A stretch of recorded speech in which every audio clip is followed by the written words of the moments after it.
Hello cardboard lovers, it's Cardboard Badger here. I hope you're doing well, and today we're going to be going through the spoilers. Lair of Behemoth. Day 6 is the 8th of April, and we have a selection of companions, oh yes, and we have another Planeswalker. So we're going to start with a companion. We have Gigantha, the Wellspring. For 5 mana, 4 and a hybrid red or green, we have an Elemental Elk 5/5. So we can play this as our companion, but the Elk says no card in your starting deck has more than one of the same mana symbol in its mana cost. Obviously, you can play this in your deck, not as a companion, and you can tap the Elk, and you can get all the colours of mana. This mana can't be spent to pay generic mana cost. So if you really need a particular colour, this is going to fix it. So very nice indeed, Mr. Elk. Up next, we have Dusk Mentor. For 2 and a black, we have a human monk. With when Dusk Mentor enters the battlefield, put a lifelink counter on target non-human creature you control. And for 1 and a black, you can tap the monk and put a +1 counter on each creature you control with lifelink. This is pretty tasty. I'm liking this a lot. Yeah, I mean, if you're playing Ores of Life game, then you have to have this. To be able to just pay 2 mana and tap it, and then dump a load of counters, making all your lifelink creatures even bigger, is pretty horrendous. So I am sure we're going to be seeing this. Absolutely. Our next card, we have Emergeni Ultimatum. There is a cycle of these, so we will be seeing quite a few of them. This one, it is 7 mana. Black, green, blue. We have sorcery with search your library to up to 3 monocolored cards. Monocolored cards, not creature, but cards with different names, and exile them. An opponent chooses one of those cards. Shuffle that card into your library, and then you may cast the other cards without paying their mana cost. Exile Emergeni Ultimatum. So there we go. Obviously, it is 7 mana, but the opportunity to basically handpick 3 cards, and they don't have to be creatures, and then know that you are going to be playing 2 of them is truly disgusting. Commander, I'm pretty sure we're going to be seeing this. You can just dump anything out. It doesn't matter how much mana. It is going to be ridiculous. Let's see whether or not all the ultimatums are this ridiculous, because, yeah, if so, it's going to be very interesting. So we will move on to the next one. We have Eerie Ultimatum. Again, it is 7 mana. White, black, green. We have a sorcery again. And this time, return any number of permanent cards with different names from your graveyard to the battlefield. So there we have it. Again, absolute insanity. It doesn't say creatures, it's permanent cards. You can dump down your artifacts. You'll be able to put... Oh, it's just... Yeah. You can put lands down. I don't know what else to say. We just need to soak up the ultimatums.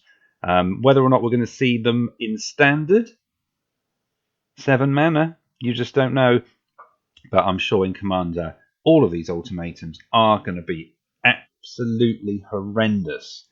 I don't know what to say. In fact, let's go to another one.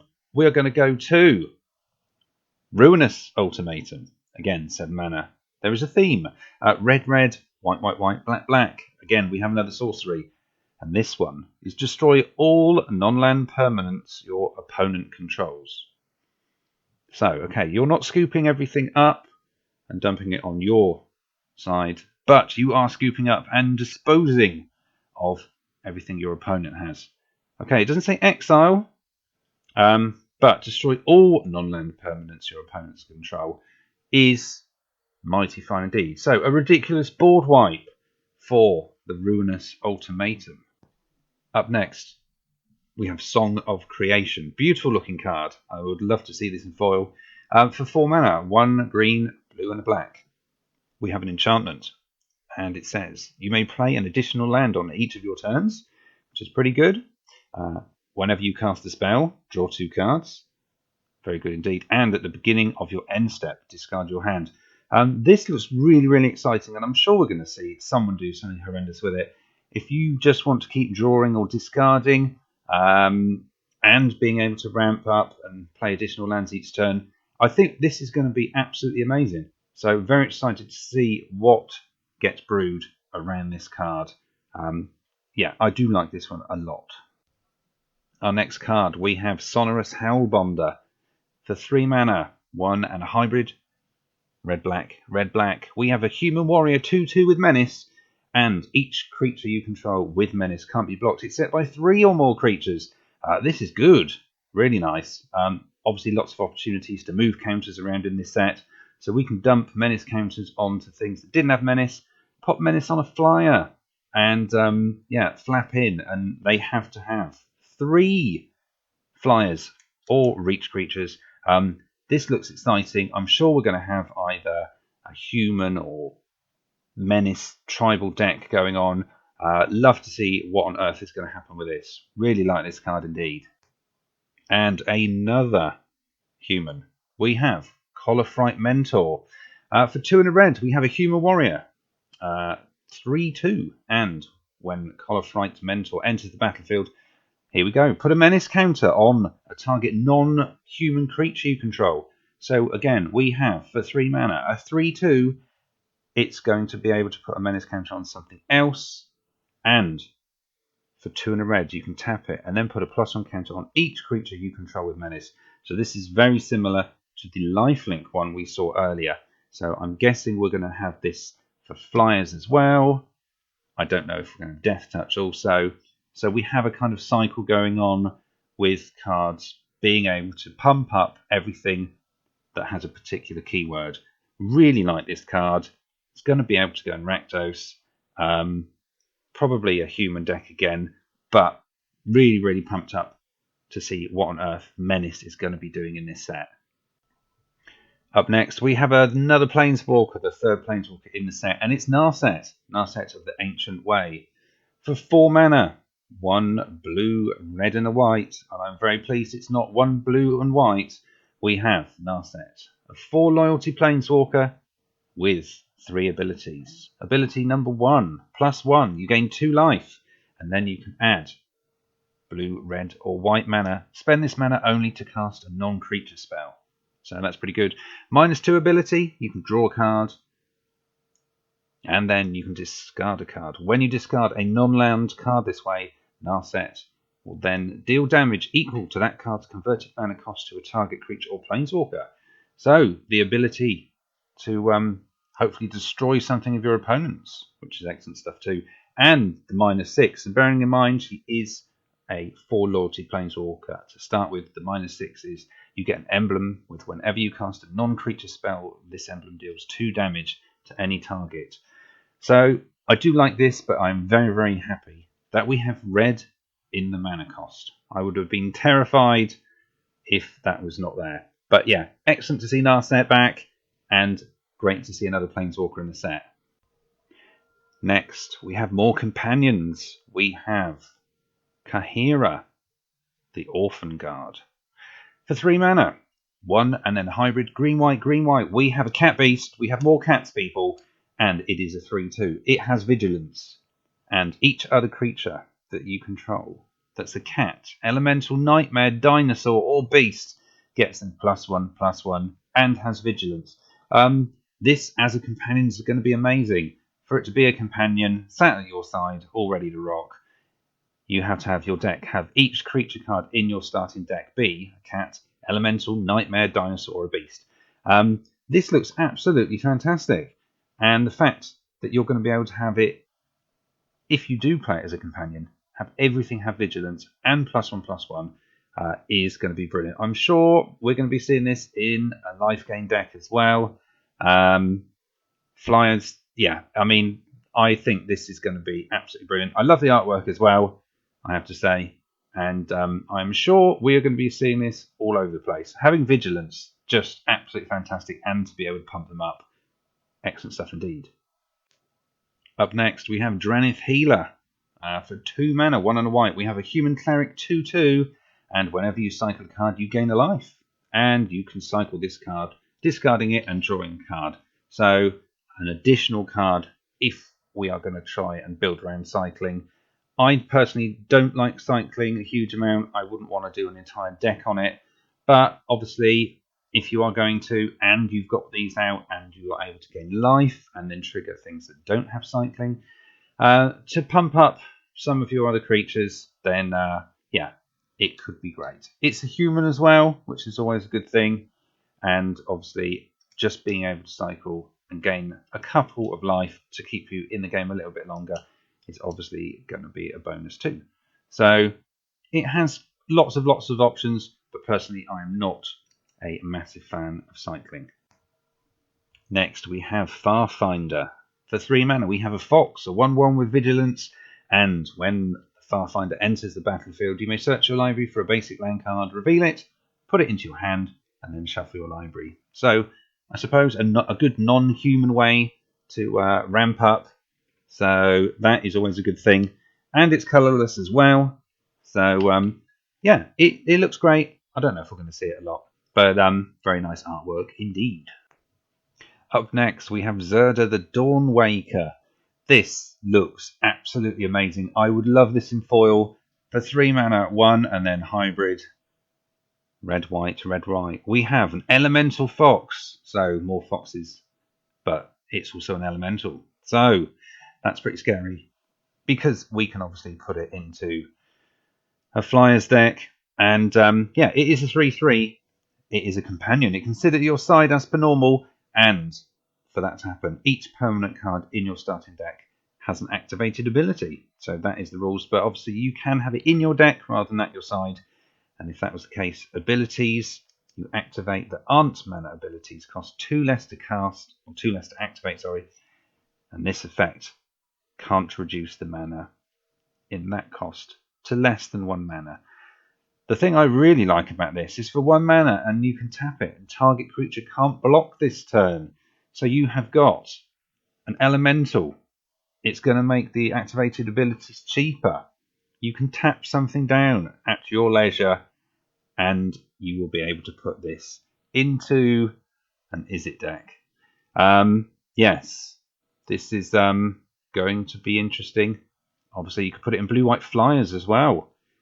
I'm sure we're going to see this card. I do like it. I like the artwork. Everything's great.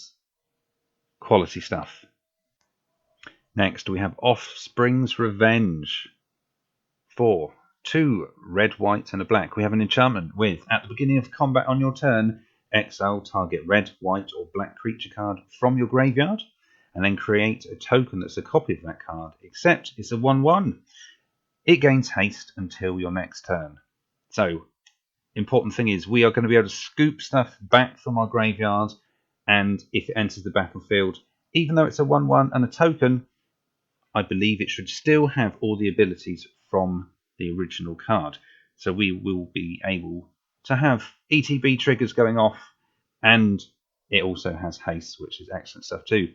It also survives. It doesn't disappear or be exiled at the end of your turn. So I like this card, I have to say. If it didn't have the red in it, I would be very, very excited indeed. So obviously we're going to have to work on that one, but a fantastic card to increase our graveyard shenanigans.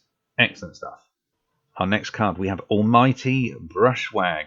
Amazing, amazing artwork. This is lovely.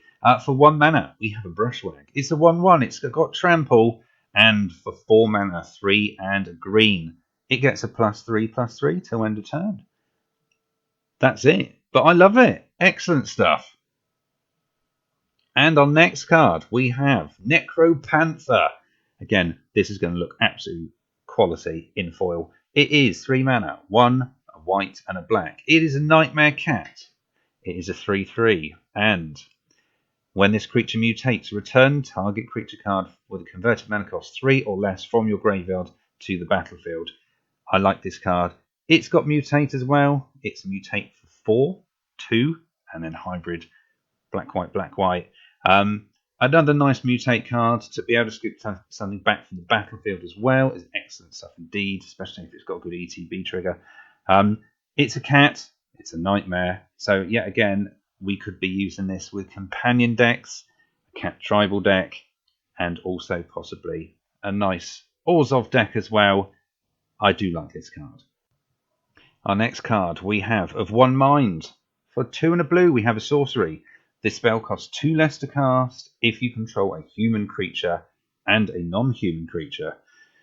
So, blue-white flyers, I think possibly will be okay. And if that's the case, for 1 mana, you will be able to draw 2 cards. I'm sure we're going to see this. This is mighty fine. Excellent stuff if card draw is your thing. And I'm sure we are going to be seeing this all over the place. And there you have it. Next, we have Fire Prophecy. I'm liking this card. It is 2 mana, 1 and a red, instant.